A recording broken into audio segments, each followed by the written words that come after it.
Hello and welcome back to KPVM TV, Young at Heart. I'm looking very relaxed right now because I have a guest next to me, Dr. Lakes, who I've known for many, many years now. Very comfortable sitting down and just chatting with him. Today, and thank you for being here, Dr. Lakes. Thank you for having me. You're very welcome. Today we're going to be talking a little bit about, well actually mostly about children's vision. We'll talk about something called refractive errors after that. I have yet to get a definition of exactly what that is, but let's start off with something that's a topic actually that's very near and dear to my heart, and that's the vision of a child. Excellent. Yes, you know, one of the things I like to tell parents, especially parents who bring the children in young, I always take time out to congratulate them because there are far too many parents who don't think of bringing the child in for an eye exam. They will have the vaccinations, they will take them out and get the school clothing and make sure they have the books and pencils, but they always forget to get the eye exam. It's very, very important because probably 90%, 80 to 90% of what a child learns come by way of the vision. Mm-hmm. So if they can't see, they can have all the computers and calculators and things they want, they won't perform as well. So it's very, very important to get the child's eyes examined. And yes, and we know slide rules are very difficult to read too. That's right, slide rules. We always use those, right? Yeah. With our children. So at what age would you recommend bringing a child in for his or her first source?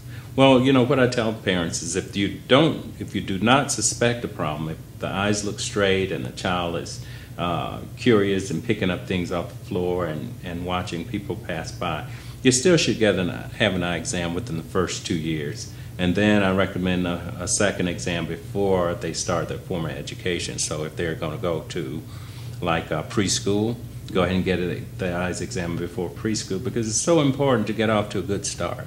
You know, if they go into preschool and they're having trouble with the vision and they don't perform really well there, then by the time they get into first grade, that's already, you know, in the back of the child's mind. You know, I'm not doing as well as they think I should do. Which just causes further additional distractions. That's right. Mm-hmm. And so even if we get the the child's eyes examined by first or second grade, but they've had some bad experiences with vision before, mm-hmm. it may carry on for a while longer. Okay. Now, people are probably thinking, well, how my 2-year-old doesn't know how to convey what he or she knows as far as an eye exam. There's obviously going to be different ways to give a child an eye exam. Can you explain yes. like the different age groups? Yes, when they are very young, like 6 or 8 months, if we can get them to hold still and keep the eyes open, I'll do what I call a retinoscopy. And I have a special set of lenses that I can put in front of the eye and determine what the refractive error is. If they're a little older, usually most of the children, especially here in Pahrump, by the time they're 2.5 to 3 years old, they can sit still and do pretty much the regular exam, except for maybe identifying the letters. And in that case, we will use symbols. You know, we have birds and cars and different things like that. And most of the time, they do very, very well. By the time they're 5 years old, I usually give them the full exam the way I do an adult. So they know their letters and their alphabet yes, at that point. Yes, yeah. And that's very encouraging. When I find one who, at that age, who doesn't know the alphabet, then I'm concerned that they may have a vision problem. Mm. And sure enough, most of the time, that is the problem. Really? Yeah. Yeah. They literally, things are so fuzzy for them that that's right. They can't see it. They can't identify it from you know, a distance. A lot of time, if the child is farsighted, see, it doesn't make. There's no distance you can put it to make them see, because people think that if you're farsighted, you can see great far away, but in actuality, a farsighted person can't see that well at any distance. And then there's the astigmatism. Same thing. There's no distance at which your vision is clear. It's always blurry. Right. It's always blurry, or the blur eventually focuses? No, with the astigmatism it doesn't, because what you have 2 focal points in each eye. Mm-hmm. So if you get one focal point, one point in focus, the other point is out of focus. So if you're looking at like an E or T or some letter with opposing letters, letters go in a different direction. You can get the stem of the T good and clear, but the top is blurry. If you get this clear, then the stem is blurry. So sometimes they may think, instead of looking at a T, they think they're looking at an I or a dash. Yeah. Oh, wow. So the stem actually just disappears at that point. Yes, that's right, at a certain distance. And what most people do is settle halfway between. So the stem is blurry on the T and the top is blurry, but you can tell what it is somewhat, but it's always blurry. Sounds kind of like my vision late at night. I'll have my little cell phone and I'll be playing solitaire and Yeah. some of the numbers just kind of get all blurry. But I'm older, and that's, I think, called presbyopia. Presbyopia. Right? Yeah, but you can imagine a child who doesn't understand what is happening. He may see another child playing and think he's seeing the same way. Right. So they really don't know how they're supposed to see. And that's why I think it's important for the parents to bring them in, even if they don't seem to have a problem, because the child, there's no way that they can tell them that I'm not seeing well, because they don't know what seeing well is. Exactly. That's right. Exactly. So when can, well, first of all, your office, located almost right next to the Creekside Hospice. You are at 2120 East Calvetta Boulevard. Yes.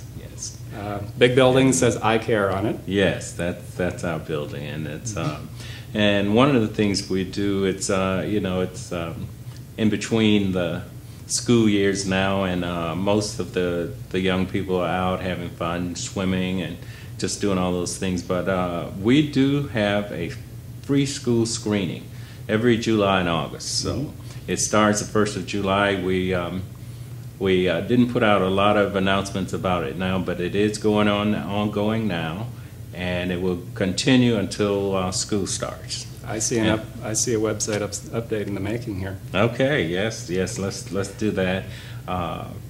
And it's for K through 12. K through 12. And do the parents need to make a reservation or an appointment? No. We have a separate area for the screening. Okay. And if we get really, really busy, if a person, most of the time they would call and say, I'd like to come over, and we'd tell them, come right over. But we've never been so busy that we couldn't take care of it. If it gets to that point, I will certainly put out an APB to let people know that they need to make an appointment. But so far, we've never had that problem. And about how long does the screening take from start to finish, when they actually are in the office and you're working with them? Well, actually, I don't usually tell people this, but it's pretty much a full exam. So it takes about 15 minutes for me to do everything I need to do. We don't generate a prescription with it, so you can't come in and get a screening and then I write a prescription for eyeglasses. But we will be able to tell you for sure whether the child needs glasses or not. And so 10, 15 minutes at most, depends on how old the child is and how well they cooperate with us. All right. Just one more thing regarding the child's vision. Sunglasses. It's summertime. Sunglasses are very important. That is right. The reason for that is? One of the statistics that I've been telling people about is by the time a child is 18 to 20 years old, they've been exposed to probably 80 to 85% of the harmful UV rays that they will have in all their life. That's because parents don't usually put sunglasses on children. They spend a lot of time outside, playing ball and different sports and swimming and all those things. Once you become an adult, you will buy your own sunglasses, or a doctor will prescribe them to you if you come in. But you definitely need to consider that for the children, because we know that UV rays are instrumental in causing cataracts and macular degeneration and several other types of problems in the long range. Right, and this is their very important developmental years. So that's right. Right. They're probably more susceptible to it in the early So early parents, years. Make your kids look very cool. Buy them sunglasses. Okay, definition here of refractive error. Refractive error. 30 seconds. Yeah, that's just a term we use to talk about the prescription you need in your eyeglasses. We call it a refractive error. All right. Thank you so much for being here, Dr. Lakes. Can you tell our viewers how to get in contact with you? Well, phone numbers? Yes, our telephone number is 775-727-8300. We're located at 2120 East Calvada Boulevard. Thank you again, Dr. Lakes. Thank you.